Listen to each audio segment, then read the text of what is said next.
आइए मिलते हैं हमारे युवा किसान सत्यवान से। शहर से पढ़कर आया ये नौजवान वैज्ञानिक तरीकों से खेती करता है और भरपूर फसल उगाता है। मिट्टी से सोना उपजाता, सारे जग की भूख मिटाता। अब किसान हो गया ताकतवर, टेक्नोलॉजी आई है घर घर। और ये है सत्यवान का पड़ोसी किसान किशन लाल। अब तक मैं अपने बाप दादा का नाम रखने के लिए खेती करता रहा, पर अब मुश्किल बढ़ गई है। गांव वाले कुछ भी कहें, इज्जत से खाली पेट नहीं भरता। ये खेत बेचकर शहर चला जाता हूं, कोई न कोई काम मिल ही जाएगा। रामू और हरिया भी तो वही हैं। अरे यहां मेरी फसल मर रही है और ये सत्या खुशहाली के गीत गा रहा है। हर बार शहर से अच्छे खाद बीज ले आता है। जरूर इसके पास बहुत पैसा है। लगता है इस गांव में यही है जो मेरी जमीन खरीद सकता है। सत्या भाई, तुम किस्मत वाले हो। तुम्हारे हाथ लगते ही बंजर खेत लहलहा उठते हैं। मेरी तकदीर में तो खेती से कमाई करना ही नहीं लिखा। आमदनी अठन्नी, खर्चा रुपया। सोचता हूं अब शहर जाके कोई रोजगार करूंगा। अरे भैया, ऐसे हिम्मत मत हारो। अब मैंने फैसला कर लिया है, बस ये पुश्तैनी खेत कोई भला मानुस ले ले। सत्या भाई, क्यों ना तुम ही मेरी चिंता दूर कर देते। तुम्हारे खेत से लगता हुआ ही है, इसे मिलाकर अपना खेत बड़ा कर लो। सत्यवान ने कुछ सोचकर किशन लाल की 3 एकड़ जमीन 5 लाख रुपए में खरीद ली और किशन लाल ने शहर का रुख किया।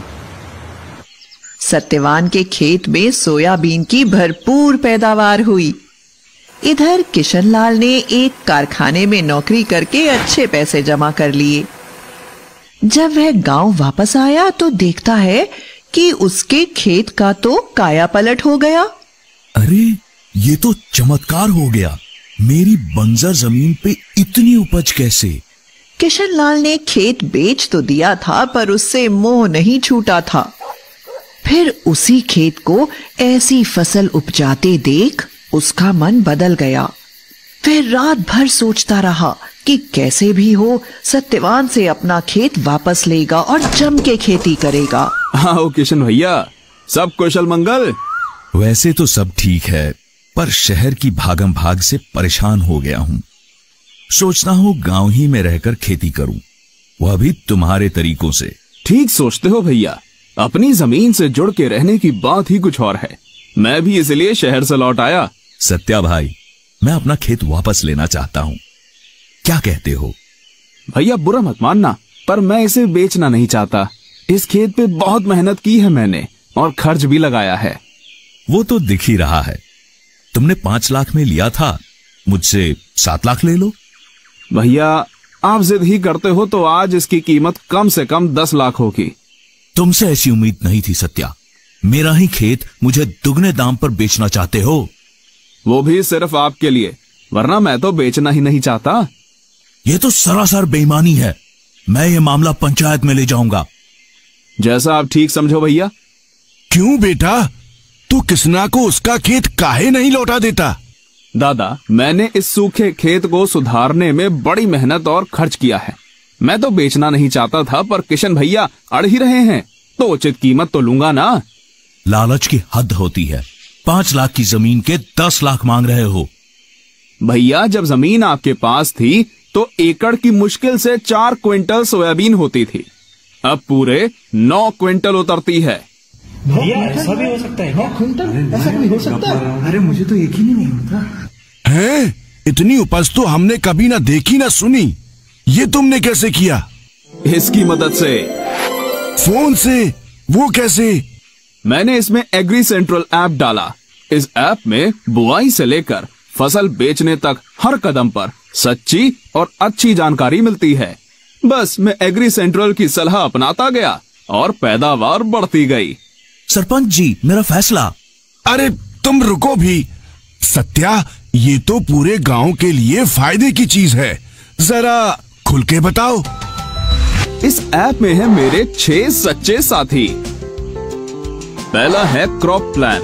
ये मुझे अपनी बुआई की तारीख के हिसाब से बताता है कि खेत को कैसे तैयार करना कब कौन सी खाद डालनी है, कब कौन सा स्प्रे करना और कब सिंचाई। और हाँ, खाद, बीज, दवाई सब के लिए अच्छी गुणवत्ता वाले विकल्प भी सुझाता है। काका, साल दर साल हम एक ही तरह की फसल लगाते हैं। इससे मिट्टी की उत्पादकता कम हो जाती है और रोगों का हमला भी बढ़ता है। एग्री सेंट्रल बताता है कि फसलों का फेरबदल कैसे करें ताकि मुनाफा बढ़े, खेत उपजाऊ बने रहें। पर मैंने तो हर साल अलग फसल लगाई, महंगी खाद और दवा भी डाली, पर ऐसी फसल कभी नहीं हुई। आपको पत्तियां जली हुई दिखाई देती थी तो आप उन पर झुलसा रोग की दवा छिड़कते थे, पर असल में आपके खेत की मिट्टी में कीड़े थे जो फसल को जड़ से खा रहे थे। मुझे इसका पता चला साथी नंबर 2 से, जिसका नाम है क्रॉप केयर। इसमें मैंने पौधे की जड़ों की फोटो डाल दी और इसकी जबरदस्त तकनीक ने बताया कि ये नीमीटोड नाम का कीड़ा है। फिर उसका उपचार भी बताया। आज खेत में कीड़ों का नामो निशान नहीं है। ये सब कर भी लें, पर इंद्रदेव का क्या भरोसा। मेरी फसल अच्छी हुई थी, पर कटाई करके रखी और अगले ही दिन भारी बरसात आ गई, सारा माल खराब हो गया।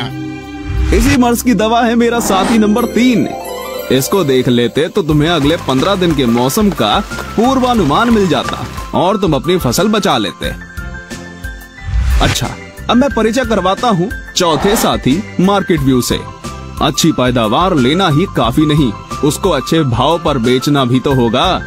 इसमें सब फसलों के देश भर के भाव और उनके उतार चढ़ाव की जानकारी मिलती है, जिससे मैं तय करता हूँ कि फसल कब और कहाँ बेचनी है। अरे वाह, मैं तो हमेशा अपना धान लाला को ही बेचता था, अब मुझे सही दाम मिलेगा। मेरा 5वां साथी बुलेटिन भी बड़े काम की चीज है। इसमें मैं कृषि जगत की खबरें पढ़ता हूँ। कौन सी नई तकनीक आ रही है, सरकार की कौन सी योजना फायदेमंद है। इसी ने मुझे बताया कि स्प्रिंकलर सेट पर 80% अनुदान है। छठा और सबसे अनोखा साथी है फार्म वॉइस। आप सबने फेसबुक तो देखा ही होगा।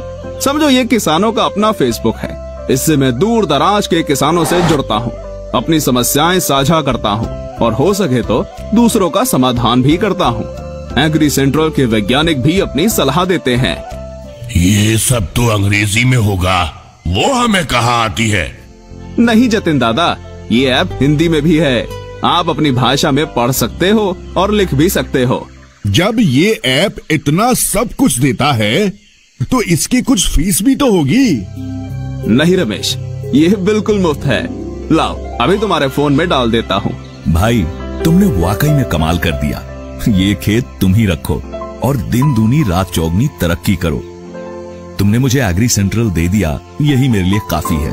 मेरे भाई की जमीन परती पड़ी है, उसकी साझेदारी में खेती करूंगा और तुम्हारी तरह खुशहाल किसान बन जाऊंगा। स्मार्ट किसान भैया। लो जी, इन्होंने तो अपना झगड़ा सलटा लिया और गांव वालों को एक खजाने की चाबी भी दे दी। जब हो अच्छी पैदावार हम कैसे माने हार, आ गया है एग्री सेंट्रल लेके खुशियों की बौछार।